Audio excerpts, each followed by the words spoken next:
¿Qué tal? Muy buenas noches. Continuamos nuestra conversación con el general Rafael del Pino. Esta charla toma una nueva vida ante el acercamiento sin precedentes de los últimos 50 años de Estados Unidos hacia Cuba. Pero son los militares los que han tenido el control desde la llegada de Fidel al poder en el 59 y son los que han escrito la historia militar de Cuba durante todo ese tiempo. Por eso Del Pino viajó hasta Sudáfrica para hablar con los generales surafricanos y preguntarles su versión de los hechos en la guerra de Angola. Según lo que encontró Del Pino, la historia es diferente a la versión oficial cubana. También el general nos habla de la figura de Fidel, cómo era su manera de proceder, de sus planes de provocación a Estados Unidos.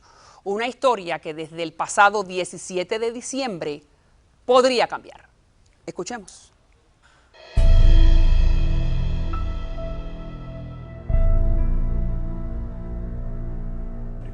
Claro, pero entonces explícale al público, usted viaja a Sudáfrica. Sí, porque me quedaba la parte esa para desmentir lo de Fidel, lo que decía que la aviación que había bombardeado. Entonces yo le digo a ellos, mira, ustedes durante Cangamba bombardearon.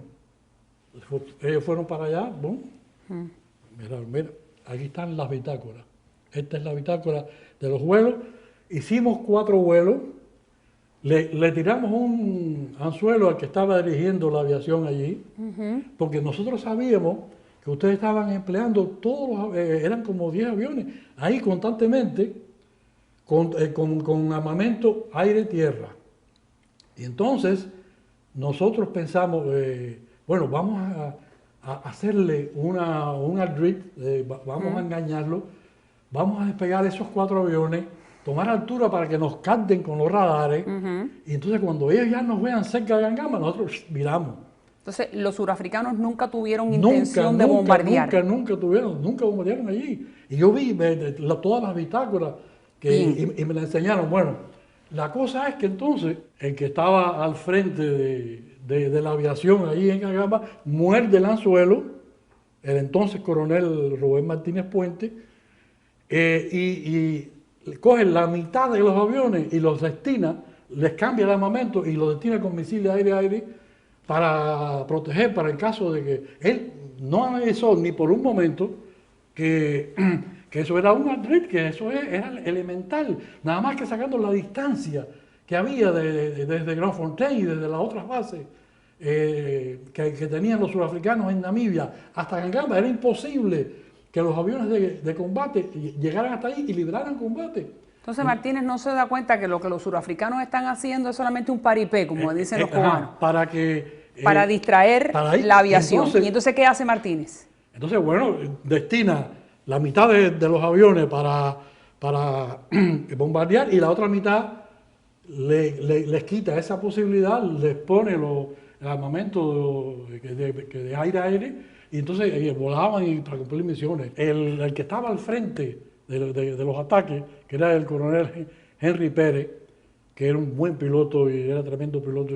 ¿Qué pasó con Pérez? Él iba constantemente, y entonces él dice, pero no me explico, ¿cómo es que si nosotros le tiramos ahí? ¿Cómo es que si nosotros los atacamos ahí, están ahí tan cerca y no pasa nada? Entonces, se le terminan los cohetes.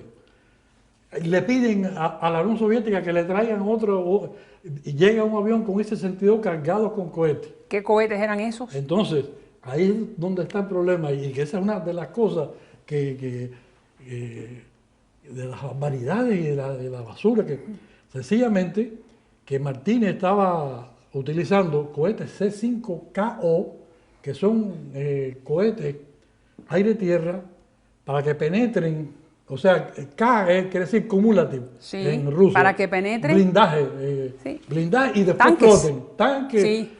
La UNITA no tenía tanques.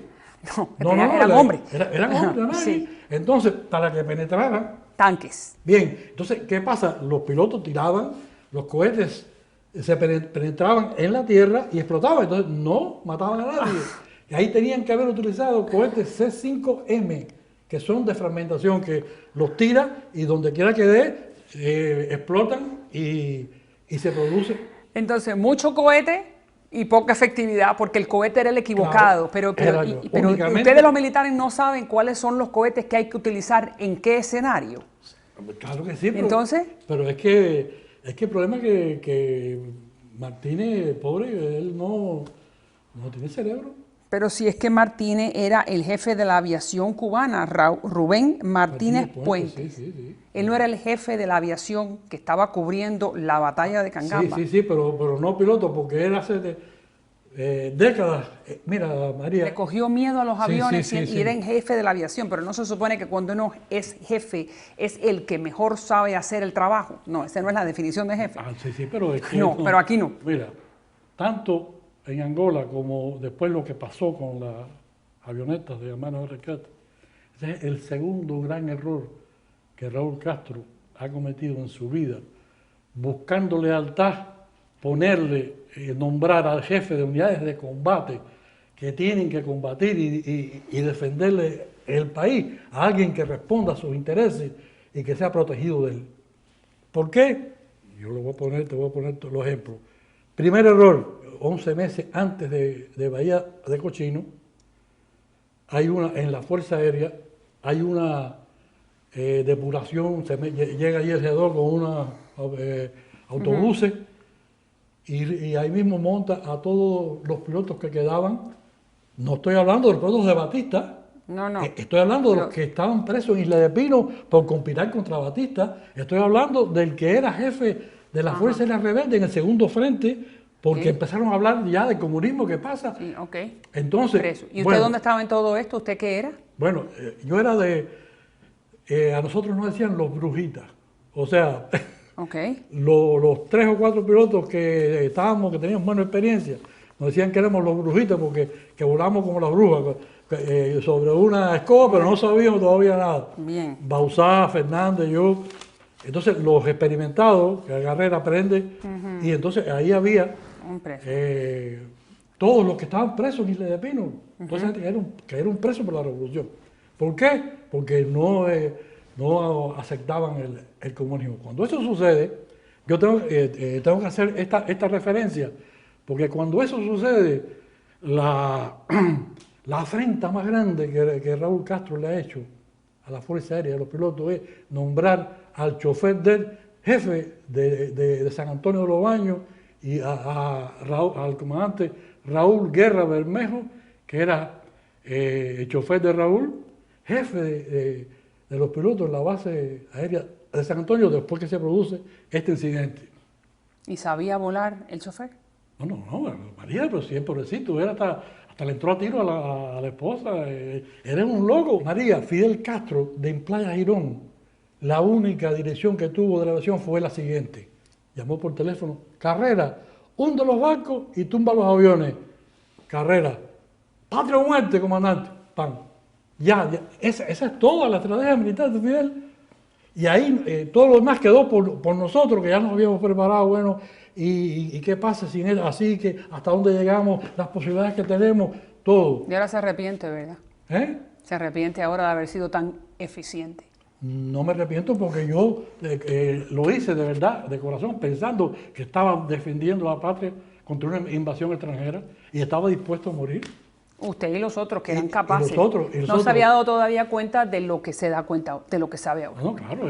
Volvemos a Cangamba. Sí. ¿Por qué usted le causa tanta pasión, tanta ira, tanto enojo los errores o las mentiras de Fidel en Cangamba?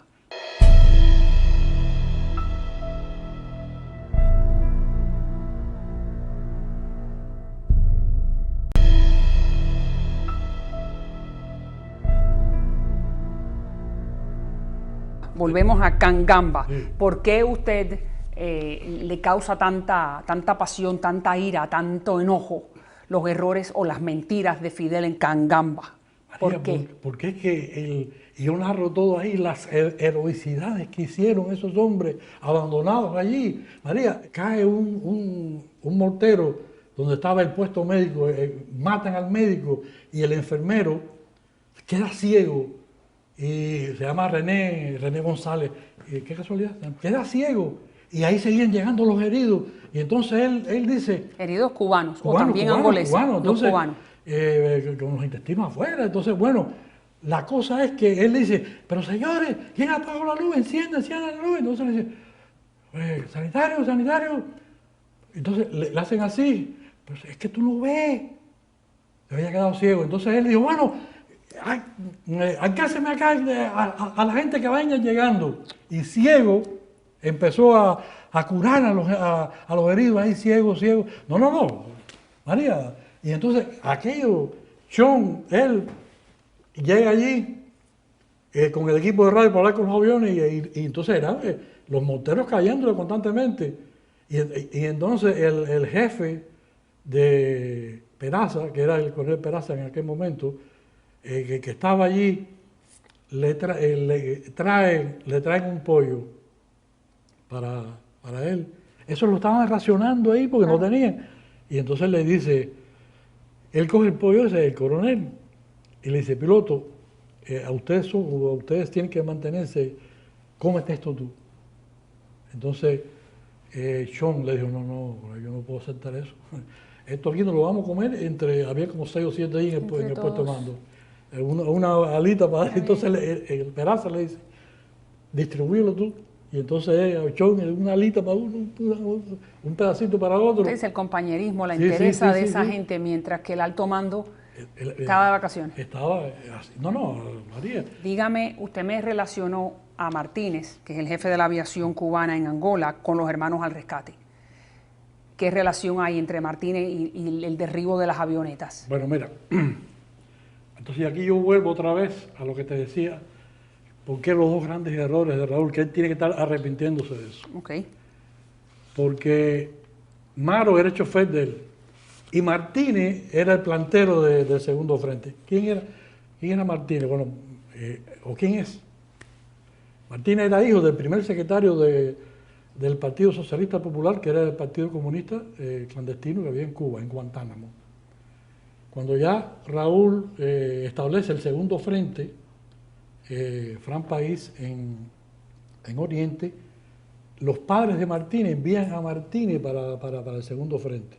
Entonces, Raúl, como Martínez era hijo del primer secretario, era comunista ahí, lo que hace es que no expone a Martínez para nada y lo deja allí en su casa, que es el que le encendía la planta y se la apagaba.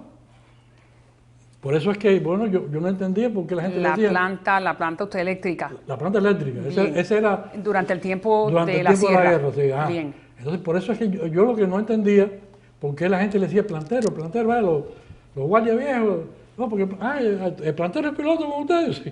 Entonces, hasta que hubo uno que me dijo, no, chico, el problema es que esta es la historia de Martínez, así. Y entonces, ¿qué pasa?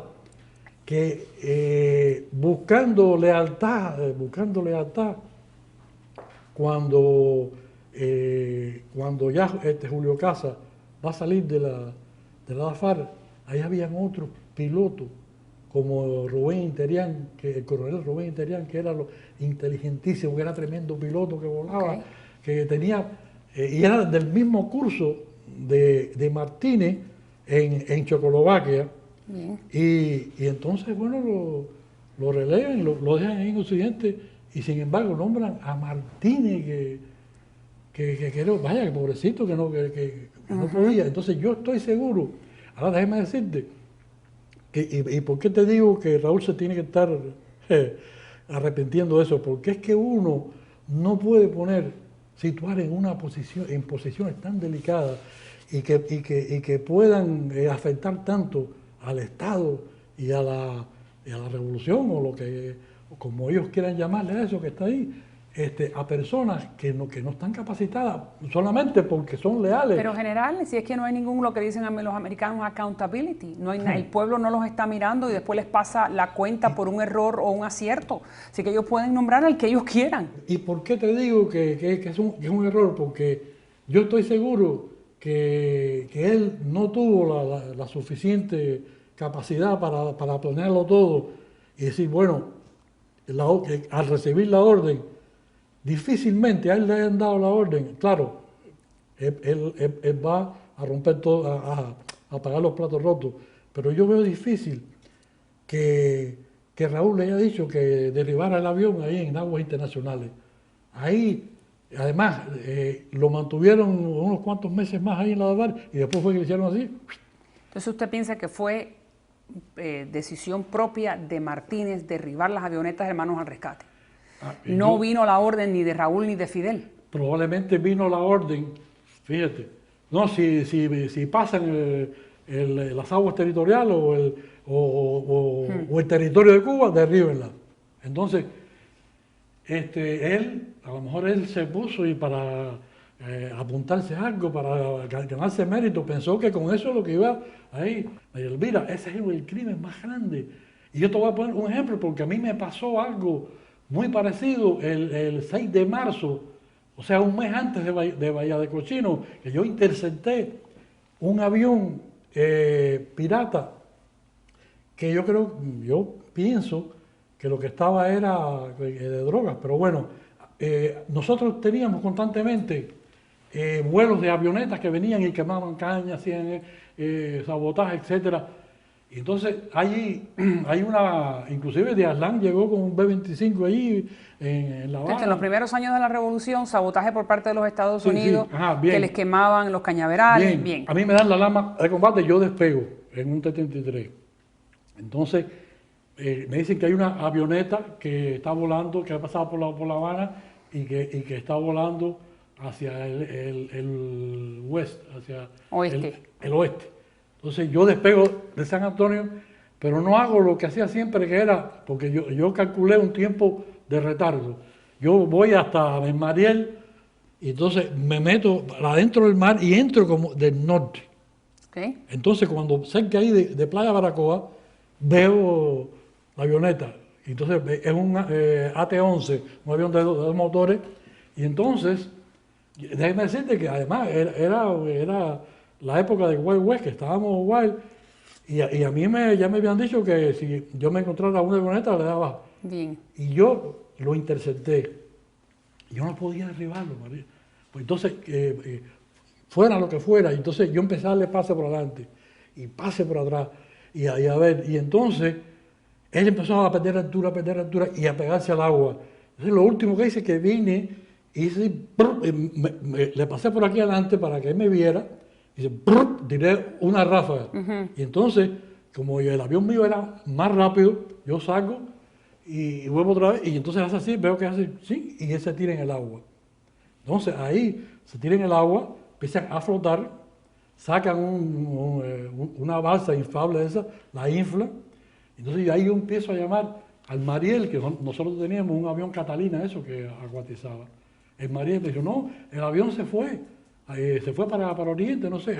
Entonces, usted lo que me está diciendo es que habían otras maneras. Habían otras maneras. Mucho más discretas y no había, pero Martínez no lo consideró así. Ahora, pero Fidel se echa después la culpa.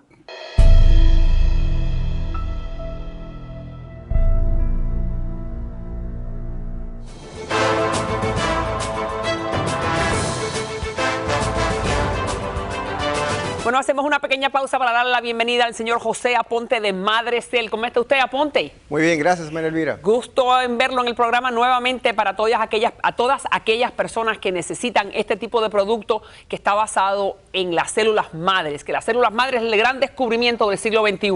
¿Cómo funciona Madrecel? Sí, perfecto, María Elvira. Nuestro cuerpo está compuesto de diferentes tipos de células. Entre ellas existe una célula muy particular. Esta es la célula madre. Esta es la única que tiene la capacidad de autorregenerarse, por eso se le llama células pluripotentes. Y esto es exactamente lo que nosotros conseguimos con Madrecel Plus, estimular la médula ósea para que vuelva a producir nuevamente nuestras células madres. Estas viajan a través del torrente sanguíneo y se alojan en el órgano que más lo necesita, regenerándolo por completo y preveniéndose enfermedades tales como la diabetes, la artritis, la hipertensión, los dolores musculares, la falta de energía, y hasta la falta de memoria, María Elvira. No, y eso está muy bien, en particular la gente que tiene artritis y que tiene problemas de diabetes. ¿Cómo es que funciona en particular para las personas que tienen esos dos padecimientos? Sí, muy importante. Nuestro cuerpo tiene un poder regenerativo y eso es lo principal con Madrecel Plus, la regeneración celular. Con esto podemos regenerar los órganos que se encargan de controlar tanto la diabetes como la artritis. Y por eso es que con Madrecell Plus enfrentamos estos padecimientos. Y eso está fantástico para aquella persona que lo quiera hacer de una manera natural, porque Madrecell tiene esta alga que se llama AFA, que ¿de dónde es que viene el alga? Sí, correcto. Madrecell Plus es un tratamiento 100% natural, gracias a su ingrediente principal, la superalga Aphanizomenon flos aquae. Y esto es la razón por la cual no tenemos ningún tipo de contraindicación y garantizamos su garantía. Perfecto, y yo sé que todo aquel que llame y mencione este programa tiene una bonificación especial, ¿no es así? Sí, correcto. Llamando al número en pantalla en estos momentos pueden obtener el tratamiento de Madrecell Plus con la promoción de la televisión. Pero no solo eso, como te lo prometí, María Elvira, las primeras 50 personas que llamen en este momento al número en pantalla podrán obtener con su compra el segundo y el tercer mes completamente gratis. Así me gusta, entonces son 3 frascos los que van a llevar todo aquel que mencione mi nombre. Y muchas gracias, Aponte, por ofrecer este servicio tan bueno para tanta gente. Hasta la próxima. Gracias.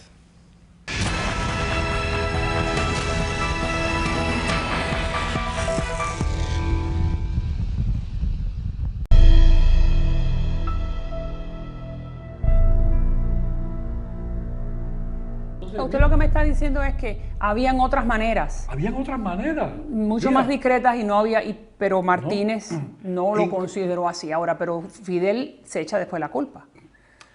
Porque esa es la cosa de jefe duro, de que no, espérate, ellos, pero yo soy el que tengo la culpa, pero la culpa es, María.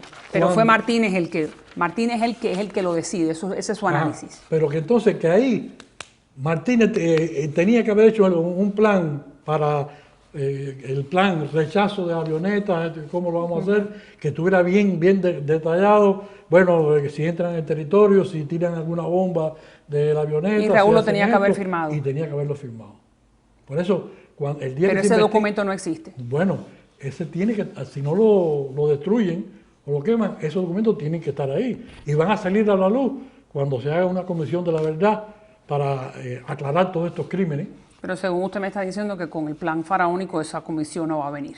Vamos entonces a hablar de otra de las anécdotas o de las aclaraciones que usted hace en el libro, que es el piloto Danasio, Danasio, sí. sin experiencia. Le dan un MiG, que sin duda que es uno de los aviones de combate más importantes que tiene el mundo. Están los F-16, están los MiGs rusos.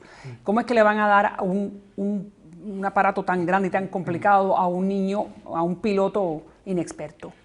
Es muy chocante lo que dicen todos esos pilotos, ahí están en el libro, que hay un momento en que yo digo, bueno, pero ¿y cómo es que Danasio con 30 horas de vuelo en el MiG, ustedes lo mandan a enfrentarse con un sudafricano que probablemente tenga 900 horas, De 30 a 900 horas de experiencia. Vaya, pero el problema es que Danasio, entonces hasta que hay uno que ya no puede más, el teniente coronel Feble, dice, mire, coronel, pues cuando quede ahora coronel, mire, Danasio, no había que tumbarlo, Danasio se caía solo, entonces empiezan a reírse ellos, yo le digo, señora, esto no es de... Pero qué irresponsabilidad.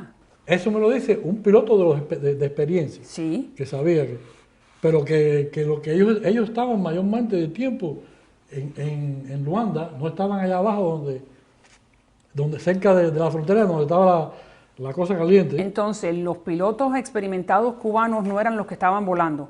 No, eran Ellos estaban en Luanda. preservando su vida. Ellos Bueno, mandaban al combate a los inexpertos. ¿Es lo que usted Bueno, no dice? ellos, sino los jefes de ellos. Mandaban a estos muchachos a combatir y no le ponían helicóptero de rescate. Que eso es un procedimiento que usan todas las fuerzas aéreas del mundo, que usted manda a unos pilotos a una misión y ya usted tiene un helicóptero cerca para, si lo derriban, venir y rescatar al piloto. No. Él tuvo que dormir ahí toda una noche y al otro día fue que lo encontraron de milagro. Cuando derriban el MiG que él estaba piloteando. El que él estaba piloteando. Entonces, cuando yo digo, pero ¿y quién mandó a este piloto para acá?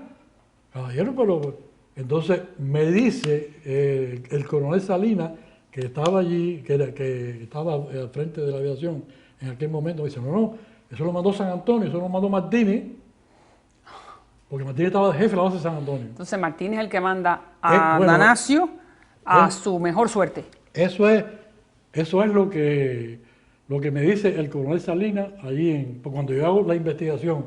Y yo voy a ver al jefe de la misión, que cuando aquello era Pedro García Peláez, no era ni Polo ni Tomasevich. Y yo digo, pero mire, general, lo que... Dice, no, conmigo tú no... Eso tú míralo con Salinas, yo no sé nada de aviación, mira a ver, eso es... Y entonces le digo, pero oye, mire, es que han mandado al combate contra los sudafricanos, eso, vaya, es de león a mono a un muchachito. Y si muere, y si en vez de eyectarse, ¿qué hubiera sido con la familia? ¿Cómo le dicen a los padres? No, su hijo murió heroicamente y cuando fue responsabilidad del mando. No, pero eso yo no me... No, yo entonces, no sé nada. Pero entonces ese fue el modus operandi de la guerra, tirar a los pobres cubanos a su destino. Ese fue porque 8 meses después se vuelve a producir con los pilotos Ortiz y Marrero. Dos inexpertos. También dos inexpertos, pero esto fue peor todavía en el sentido de la inexperiencia. Déjame decirte que ellos no lo derriban completamente, pero lo agujerearon. Los pilotos sudafricanos me dicen, ven acá, cuando ustedes tenían alguna táctica soviética de que cuando tú lo atacabas, él disparaba un cohete o algo para algo. Digo, no, ¿cómo es la cosa? No, porque cuando yo fui y lo empecé a ver, que yo era el que venía atrás, y lo tenía en la mira, que empezó a dispararle, que yo veo, él hace y tira un cohete. Y la cosa es que él, en primer lugar, no sabe, parece que se confundió y apretó, él mismo tiró un cohete de los que se suponía que él tenía que tirarle al enemigo. Y entonces, pero cuando llega el momento de la investigación, que yo llego ahí a investigar, que yo cojo todos los libros... Usted lo cogía en serio. En serio, yo hago así, y no solamente eso, sino, pero ¿y ustedes porque ustedes no recargaron los cañones? Pero es que lo que usted me dice, esto parece como Mickey Mouse, ¿no? No, era... Esto es otra de las mentiras, que no está relacionado necesariamente con Angola. Vamos entonces a hablar de... El modus operandi de Fidel Castro es... Háblame de los pescadores. Los pescadores famosos cuando da el discurso de los 10 millones de que van, ¿no? Bien. Y ahí es cuando tiene que decirle y anunciarle al pueblo que los 10 millones de la zafra no se dieron. No van, correcto. ¿Qué pasó?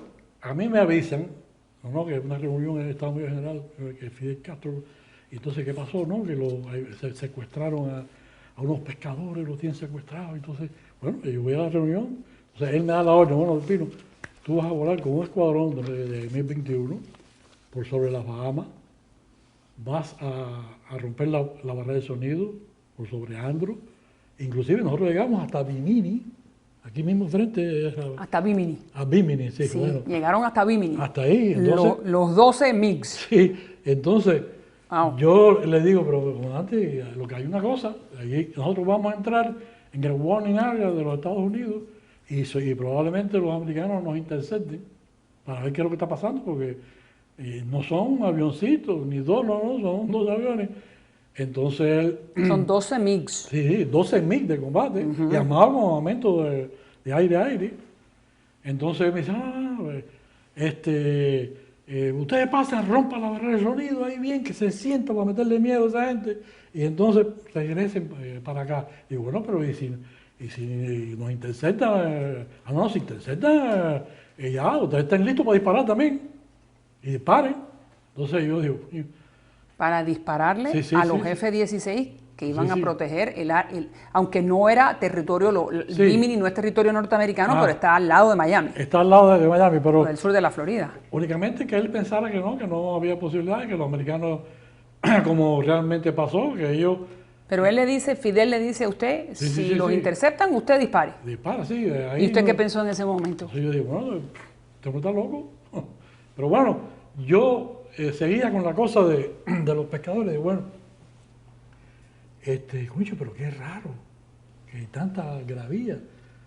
Y entonces, bueno, nos enteramos, viene la noticia de que fueron un grupo de exiliados cubanos que se encontraron con los pescadores, le dijeron, mire, nosotros lo vamos a poner usted en el Cayo, ahí, vamos a hundir este barco que pertenece al régimen y la cosa, y hundieron el barco de pescadores, y se fueron, incluso le dejaron agua y cosas ahí, y ya, ese fue todo el incidente, pero entonces un guardacosta de las Bahamas los encuentra y lo recoge e informa, no, lo están aquí, lo llevan para Nassau y después, bueno, se van a buscar allá. No había que rescatar a nadie, eso es lo que usted me dice. Y nadie estaba secuestrado. Lo que habían agarrado los exiliados era solamente el barco pesquero. El barco pesquero, ajá. No los pescadores que estaban adentro. Bien, okay. Entonces, y eso lo sabía Fidel. Sí, claro. Pero allá, ya cuando ya yo veo que hay una tarima ahí cerca de la sección de intereses, la tarima del protestódromo. Lo que le llaman la tarima antiimperialista, ¿no? Antiimperialista, la cosa, pues, bueno, pero el que estaba en otro lugar. Eso parece que ellos cogieron ahí la idea. Pero era ahí, a la frente a la sección de intereses. Y entonces empieza, hay un avión que los trae a los pescadores, y entonces empiezan ahí la cosa, hasta que Fidel, cuando ellos suben, Fidel habla, y dice, porque aquí liberamos a nuestros hombres que fueron secuestrados y la cosa, y bueno, y por ahí mete, y entonces dice, bueno, y tengo que darle, a pesar de este triunfo de la revolución, tengo que darle una mala noticia. El triunfo de la revolución de haber liberado a los pescadores. A los pescadores, tengo que darle una mala noticia. La mala noticia es que, bueno, con todo el esfuerzo que se ha hecho, la zafra de los 10 millones no se va a cumplir como era aquello era, y entonces, pero entonces hay todo el mundo, pero entonces los políticos y todo eso, agitando para que la gente, bueno, no importa, Fidel, y empezaron a gritar Fidel. El show, el mismo show mediático. Lo que usted me está diciendo es que él provoca el incidente de los pescadores como para cambiar la atención, claro, y el revés en Victoria. Hubo un momento, digamos, en el 80, que no el exilio, sino un guardacosta bahamense, el Flamingo, habían unos pescadores cubanos pescando sin autorización en aguas bahamenses, y esta vez sí se dio la orden desde el Estado Mayor General que despegaran los miques y que hundieran, y entonces ahí... ¿Que hundieran a quién? Al guardacosta bahamense. Entonces... Espérese. Usted me está diciendo que Fidel le dio la orden a ustedes. No, Fidel no, el puesto de mando seguro tiene que haber sido con autorización, porque eso no se... Usted me está diciendo que Fidel ordena, los militares a cargo de la Fuerza Aérea Cubana, que bombardeen un guardacosta bahamense.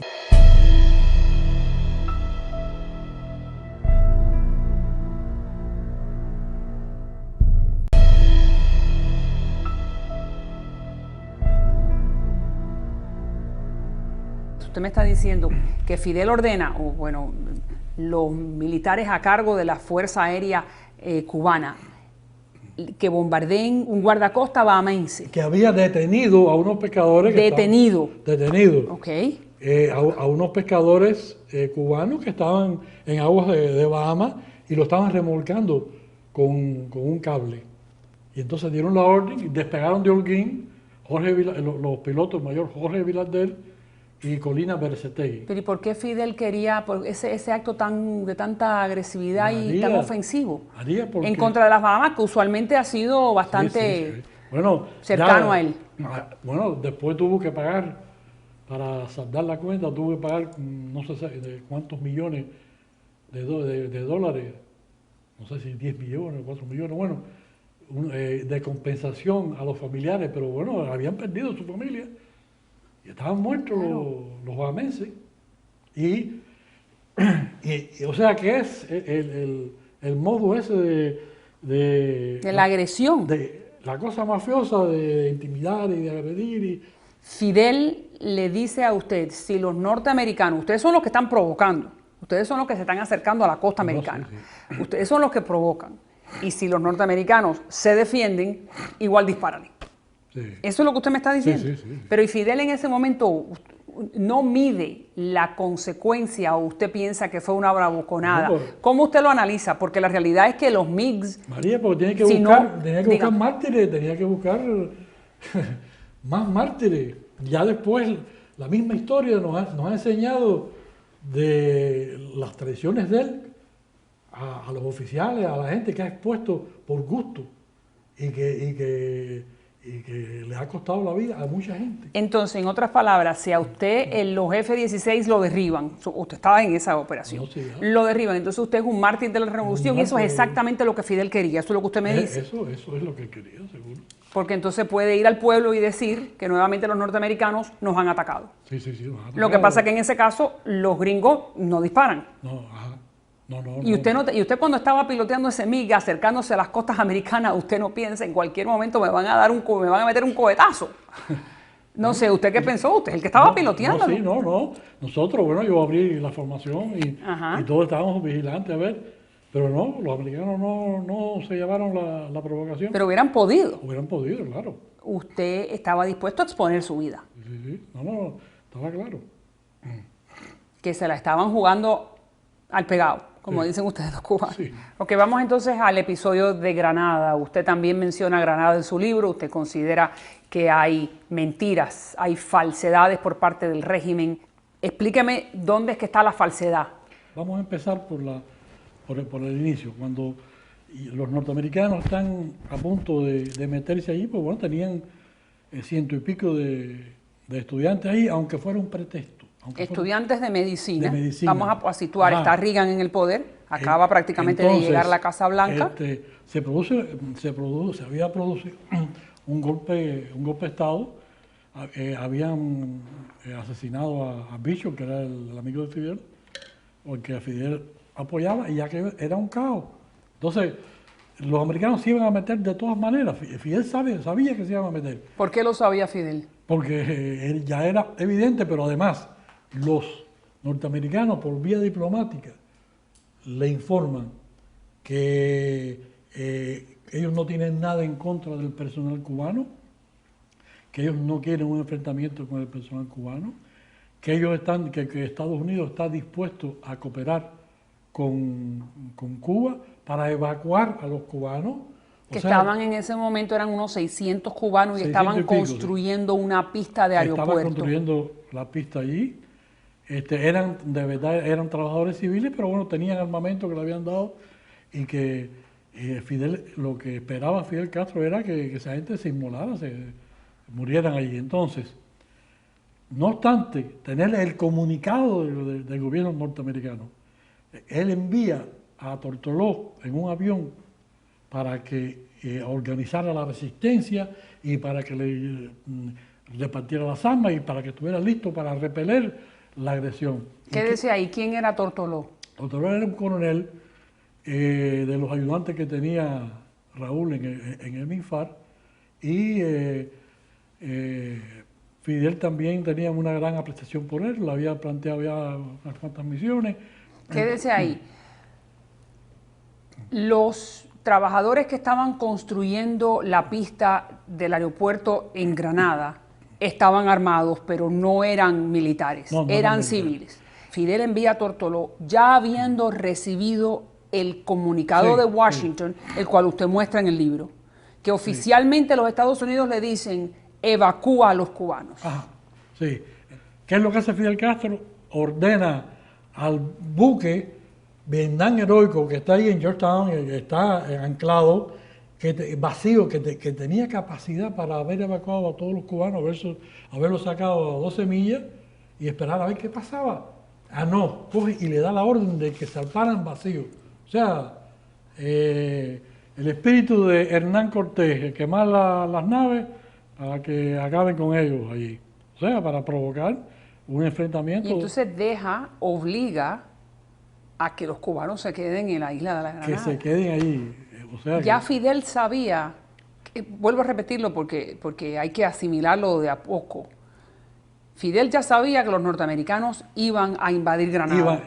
Y los americanos ya le dijeron a Fidel, nosotros no queremos ningún tipo de pelea con los trabajadores.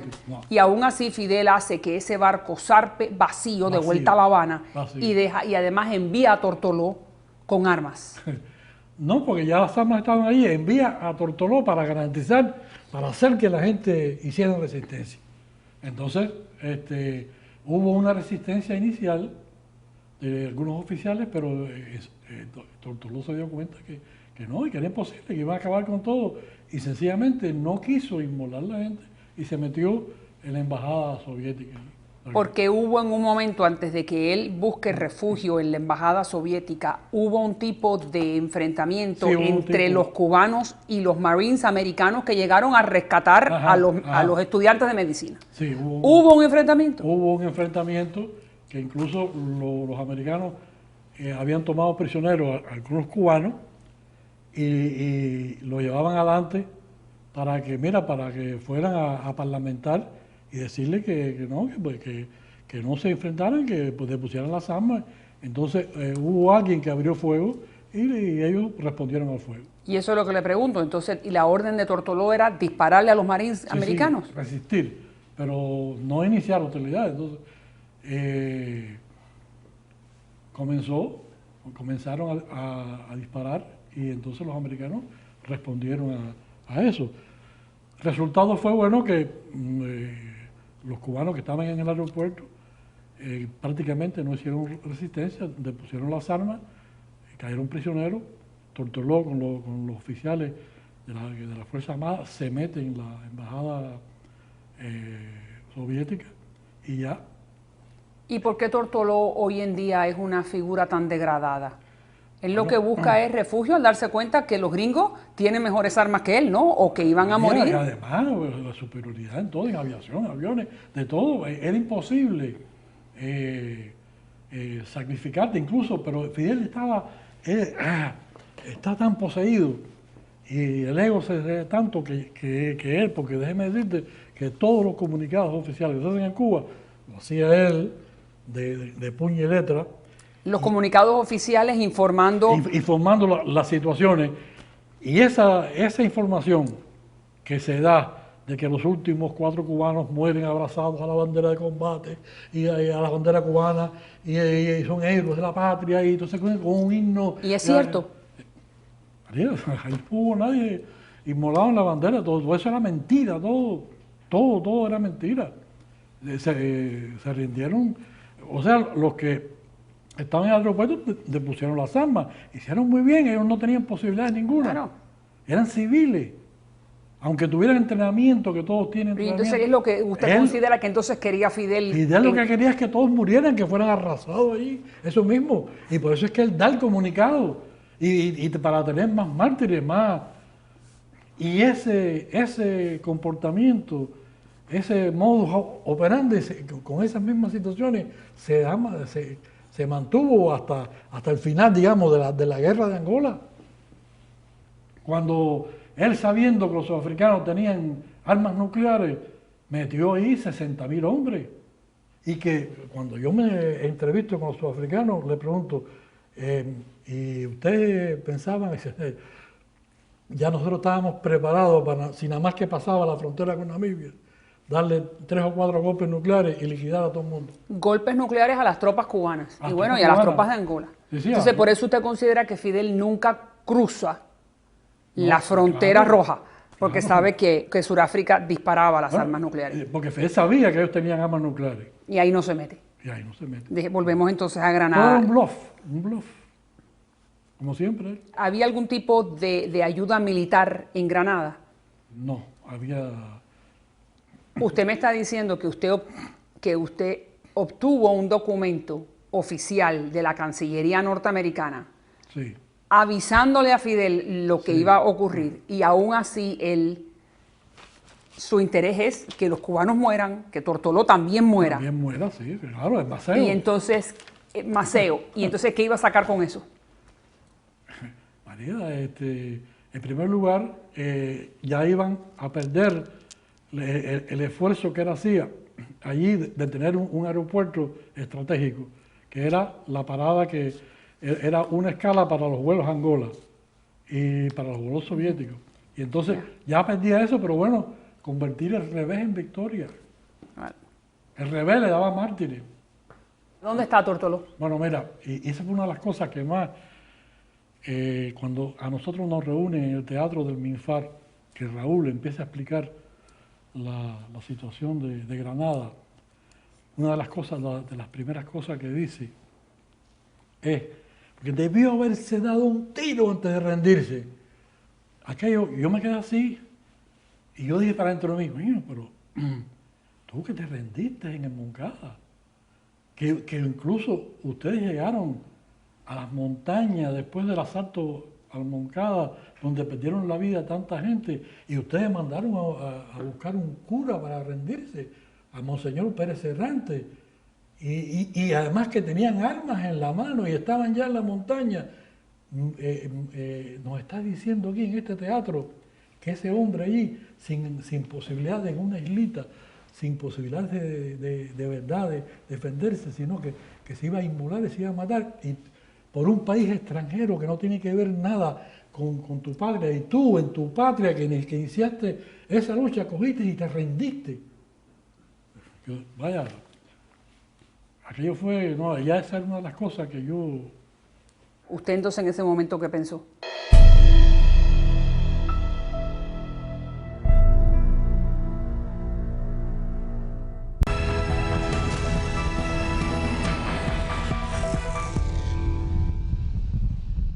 Y mañana continuamos la conversación con el general Rafael del Pino, sin duda que el general de más alto rango que desertó de las filas militares castristas. Anécdotas de sus intercambios con Fidel acerca de Estados Unidos nos cuenta mañana.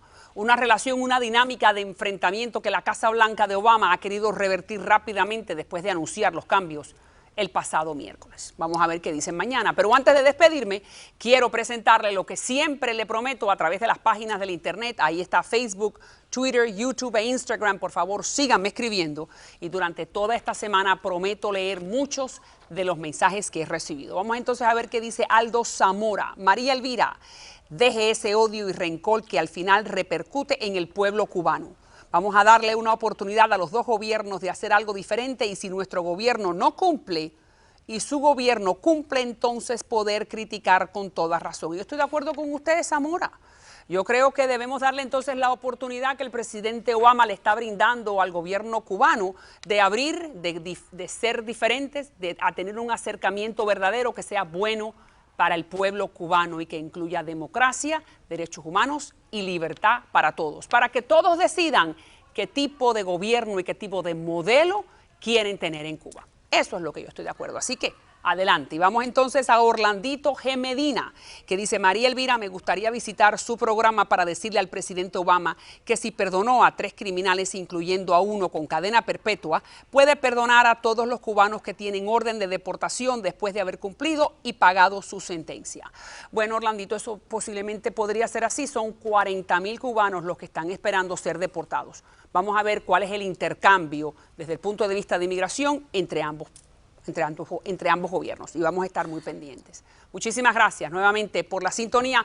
Gracias a Bobby, que es el mejor peluquero que hay en el sur de la Florida. Gracias a Dania Víctor y gracias a Gabriel Arango por el atuendo de todas las noches, una de las mejores diseñadoras en el sur de la Florida. Ahí está la página del internet donde usted me puede ver si quiere ver programas anteriores a este durante todo el año. Ahí están presentados para usted.